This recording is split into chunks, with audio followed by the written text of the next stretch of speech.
आज कहानी अड्डा में दोस्तों आपके लिए लेकर आई हूँ मालती जोशी जी की बहुत ही सुंदर कहानी। शीर्षक है आखिरी शर्त। दोपहर के चिलचिलाती धूप में दीदी हाँफते हुए घर में दाखिल हुई और छूटते ही बोली, जरा जल्दी से तैयार हो जा, सराफे तक चलना है। इतनी भी क्या जल्दी है, जरा बैठकर अपनी सांस तो सीधी कर लो। कितनी जोर जोर से चल रही है, चलने दो। अब 2 महीने तक मेरे पास इस मरी सांस के नखरे उठाने का समय नहीं है। अरे इतनी कम मोहलत दी है उन लोगों ने कि मेरा तो सोचकर ही दम निकला जा रहा है। पता नहीं कैसे होगा।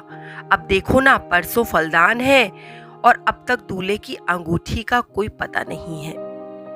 पहेलियां तो मत बुझाओ दीदी, मैंने उनकी मेल ट्रेन को बीच में ही रोककर पूछा। ये तुम किसकी शादी की बात कर रही हो? लो और सुनो, दीदी ने तुनक कर कहा। मेरे कोई 10-5 लड़कियां हैं क्या? मैं तो अवाक रह गई। बड़ी देर बाद मेरी आवाज फूटी, दीदी क्या सचमुच तुम मधु की शादी कर रही हो? क्यों, तुम्हें इतना ताज्जुब क्यों हो रहा है? दीदी ने त्योरी चढ़ाकर पूछा। मधु अब दूध पीती बच्ची तो रही नहीं। इस उम्र में तो मैं मधु की माँ बन गई थी, तभी तो 40 की होते होते सास बनने जा रही हूँ। खैर तुम अपनी बात रहने दो। तुम मधु की तरह स्कॉलर नहीं थी, तुम्हारे सामने कोई करियर नहीं था। जरा अपनी बेटी के बारे में तो सोचो, उसकी प्रीलिम की परीक्षा सिर पर है। इस हंगामे के बीच लड़की क्या खाक पड़ पाएगी? दीदी तुम्हारी लड़की आईएएस बनने की तैयारी कर रही है। तुमने क्या इसे मामूली बीए एमए का इम्तिहान समझ कर रखा है? अरे भाड़ में गया तुम्हारा आईएएस, तुम्ही लोगों ने उसका दिमाग खराब करके। अरे वाह, तुम्हारी गोल्ड मेडलिस्ट बिटिया की हौसला अफजाई भी करना अब गुनाह हो गया। हर साल बेचारी मेरिट लाती रही। ऐसी जहीन लड़की आईएएस ना बनेगी तो कौन बनेगा? हम तो बड़ी आशा लगाए थे कि अपने परिवार में कोई तो कलेक्टर बनेगा, और उस कलेक्टरनी के लिए हम कमिश्नर दूल्हा कहाँ से लाएंगे, ये भी सोचा है तुमने? दीदी ने तपाक से कहा। तो क्या सिर्फ तुम इसलिए इतनी ब्रिलियंट लड़की का करियर चौपट कर रही हो? ये तो अन्याय है दीदी। अन्याय नहीं, समझदारी है। एक बार करियर बन जाने पर क्या ये लड़कियां हाथ आती हैं? तब इनके पर निकल आते हैं। लेकिन दीदी, इतना कहकर मैं चुप हो गई। अब लेक्चर ही झाड़ती रहोगी या उठोगी? सारा मूड चौपट कर दिया। यह तो हुआ नहीं कि बधाई ही देती, घर वर के बारे में पूछ लेती, बस अपना ज्ञान बगाड़ने बैठ गई। छोटी बहनों का यही तो कर्तव्य होता है। एक मैं ही पागल हूँ जो धूप में भागी भागी आकर यहाँ भाषण तुम्हें सुनाने लगी और सुनने लगी। दीदी के तेवर देखकर मैंने चुपचाप अपना आक्रोश कटक लिया और कपड़े बदलने में लग गई। मुश्किल से 10 मिनट लगे होंगे, लेकिन सड़क पर आने के बाद ध्यान आया कि दीदी का पारा अभी नहीं उतरा है। वैसे उन्हें मनाना ऐसा मुश्किल भी नहीं था। मैंने बस थोड़ी सी उत्सुकता जताकर दूल्हे का पता ठिकाना पूछ लिया और दीदी का गुस्सा उड़नछू हो गया। घंटे भर में वे जैसे इसी अवसर की प्रतीक्षा कर रही थी। एक बात जो शुरू हुई बस शुरू हो गई, बोलती ही चली गई। होने वाले दामाद की पूरी वंशावली मुझे सुना गई। फिर बड़े मनोयोग से उन्होंने ये बताया कि कितनी खोजबीन के बाद ये हीरा उनके हाथ लगा है। मधु ने पूर्व जन्म में बड़े पुण्य किए होंगे, नहीं तो इतनी बड़ी जगह की तो वो कल्पना ही नहीं कर सकती थी। कैसे कैसे धनी मानी लोगों के रिश्ते की आस लगाए बैठे थे ये लोग। ढेर सारा दान दहेज भी मिल रहा था, पर लड़के ने मधु को देखा और बस सारे फोटो वापस कर दिए। ये दामाद प्रसंग पूरे रास्ते चलता रहा। प्रशंसा के लिए दीदी को जैसे शब्द ही नहीं मिल रहे थे, पर मेरा मन पूरे समय मधु में ही अटका रहा। बेचारी लड़की, भविष्य को लेकर उसने कैसे कैसे सपने बुने थे, सब धरे रह गए। लोगों ने भी उसके लिए बड़ी ऊंची कल्पनाएं की थी, पर सब व्यर्थ हो गई। अपनी पुश्तैनी दुकान से दीदी ने हीरे जैसे दामाद के लिए हीरे की अंगूठी खरीद ली। एक बड़ी सी चांदी की ट्रे भी खरीदी गई। मधु का सेट तो बनकर तैयार था। उसकी सास के लिए 3 तोले के मंगलसूत्र का आर्डर दिया गया। दुकान से उतरते हुए दीदी भेद भरे अंदाज में बोली, सास पिटारा ऐसा भेजूंगी कि देखना, आंखें फटी की फटी ही रह जाएंगी। दीदी उस समय उत्साह की मूर्ति बनी हुई थी। शादी का जैसे उन पर नशा सा चढ़ गया था। उनका बस चलता तो शायद उस दिन पूरा बाजार ही खरीद लेती। जब पर्स में सिर्फ किराए के लायक पैसे बच गए, तभी उन्होंने अपनी खरीदारी बंद की। इतनी जोखिम के साथ उन्हें घर अकेले भेजने का साहस नहीं हुआ। मैं भी साथ हो ली। मधु से मिलने का मन भी हो रहा था। घर एकदम सुनसान था। मधु के रहते घर में इतना सन्नाटा कैसे? आश्चर्य था। 24 घंटे चीखता ट्रांजिस्टर और उसके सुर से सुर मिलाकर गाती मधु, ये तो दीदी के घर के स्थायी प्रतीक थे। मधु घर में नहीं है क्या? अपने कमरे में होगी, दीदी ने बताया और फिर एकदम याचना भरे स्वर में कहने लगी, तेरे हाथ जोड़ती हूँ कुसुम, उसके पास जाकर कुछ ऐसी वैसी बात मत करना। वो पहले से ही मुंह फुलाए बैठी है। अब तुम उसके गुस्से को हवा मत दे देना।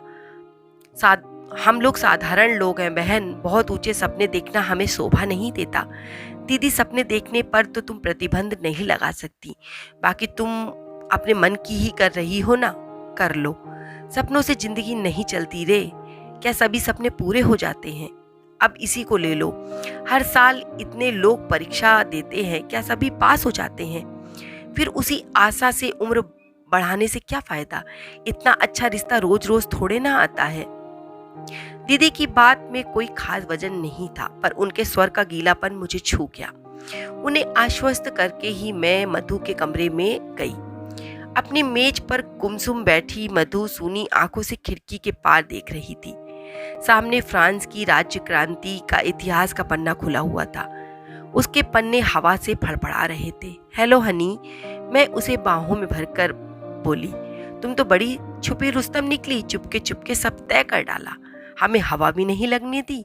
उत्तर में मधु ने 2 बूंद आंसू टपका दिए बस। धत पकली, रोते नहीं ऐसे, मैंने उसके पूछते हुए कहा, पर मन जाने कैसा हो आया। दीदी, मधु तो रो रही है, मैंने दीदी के पास बैठते हुए कहा। शादी की बात सुनकर सभी लड़कियां रोती हैं। दीदी ने निर्लिप्त भाव से मुझे चाय का कप पकड़ा दिया। तुम भी रोई थी और हम भी रोए थे। तुम क्यों रोई थी याद है दीदी? कॉलेज जाने का तुम्हारा अरमान मन में रह गया था। अम्मा बाबू ने कहा था कि अगर तुम्हें बीए करा देंगे तो हम लड़का कहाँ से लाएंगे। आज वही अन्याय तुम अपनी बिटिया के साथ कर रही हो। पीढ़ियां बदल गईं, पर हमारी मान्यताएं वहीं की वहीं हैं। हम उन्हें अम्मा बाबूजी कहते थे, बच्चे हमें मम्मी पापा कहते हैं। बस इतना ही फर्क आया है, बाकी सब तो वैसा का वैसा ही है। वैसा का वैसा कहाँ है? मेरी लड़की डबल एमए है। मैंने जो सहा है उसका 10वां हिस्सा भी मैंने उसके हिस्से में आने नहीं दिया। और फिर जैसे अतीत में खोते हुए बोली, उस समय मैं क्यों रोई थी जानती हो? सगाई के बाद मेरा गाना बजाना छुड़वा दिया गया था। मेरी सास इसके लिए खास हिदायत देकर गई थी। जब तक वो जीती रही कभी मुझे गुनगुनाने भी नहीं दिया गया। अब तो खैर मेरी आवाज ही मर गई है, इसलिए मैंने मधु को कभी नहीं टोका। उसकी दादी गालियां निकालती रही, पापा तो हमेशा ही बरसते रहे, पर मैं हमेशा उसका बचाव करती रही। मेरा गला घोट दिया गया। कोई बात नहीं, पर लड़की पर यह अन्याय नहीं होने दूंगी। मैंने तो मधु की सास से साफ साफ कह दिया है, मैं पिछली पीढ़ी की थी, इसलिए मन मारकर भी जी गई। मेरी लड़की से ये सब ना हो सकेगा। मैं दीदी का तमतमाया चेहरा देखती रह गई। वक्त ने उनके घाव भर दिए थे, पर टीस अब भी बाकी थी। प्रसंग छिड़ते ही वो पीड़ा सतह पर आ गई थी। मुझे चुप देखकर ममता भरे स्वर में बोली, तुम्हें मधु की पढ़ाई की चिंता है ना? देख, भाग में विद्या होगी तो पढ़ ही लेगी। वैसे वे लोग बड़े समझदार हैं। अब रहने भी दो दीदी, शादी के बाद पढ़ना क्या होता है मुझसे पूछो। सारा घर जैसे आप पर पहरा देता है, एहसान जताता है, और अगर बदकिस्मती से कहीं फेल हो गए तो बस सारी जिंदगी ताने ही सुनते ही बीतती है। दीदी के घर से लौटते हुए मेरा मन बहुत उदास सा हो गया था। उनकी मौन व्यथा का एकाएक साक्षात्कार हो जाने से मैं चौंक गई थी। अनजाने में ही उनके और अपने घाव मैंने हरे कर दिए थे, और इन सबसे ऊपर था मधु का आंसू से भीगा चेहरा, जो किसी तरह आंखों से हटता भी ना था। सच, अगर हमें बच्चों के पंख उतरने ही होते हैं तो पहले हम उन्हें आकांक्षाओं का आकाश क्यों देते हैं? घर में प्रवेश करते हुए डर रही थी कि सबके सब मुंह फुलाए मिलेंगे। पड़ोस से चाबी लेकर घर खोलना ना बच्चों को अच्छा लगता है ना उनके पापा को। सबके स्वागत में मेरा दरवाजे पर मिलना जैसा जरूरी है।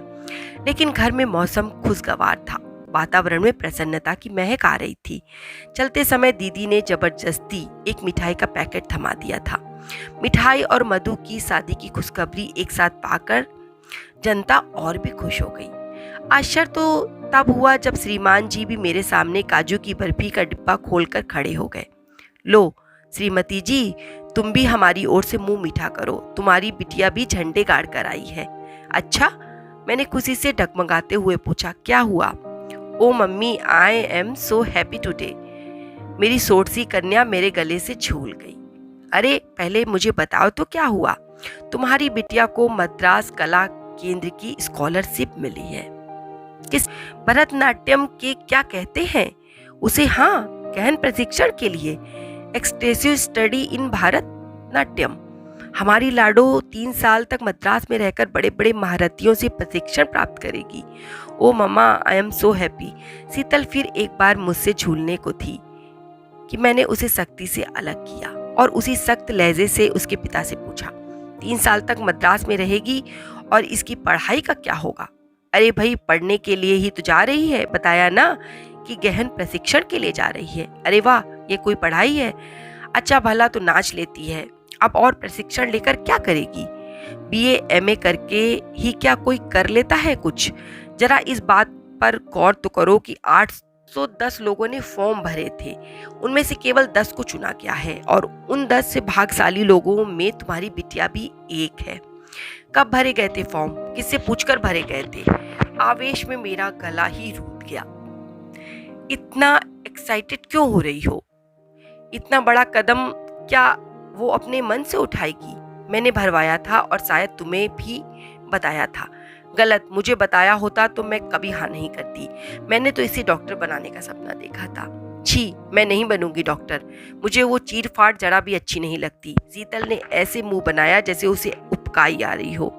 तुम्हें तो बस पैरों में घुंघरू बांधकर मटकना अच्छा लगता है, मैंने उससे भी बुरा मुंह बनाकर कहा।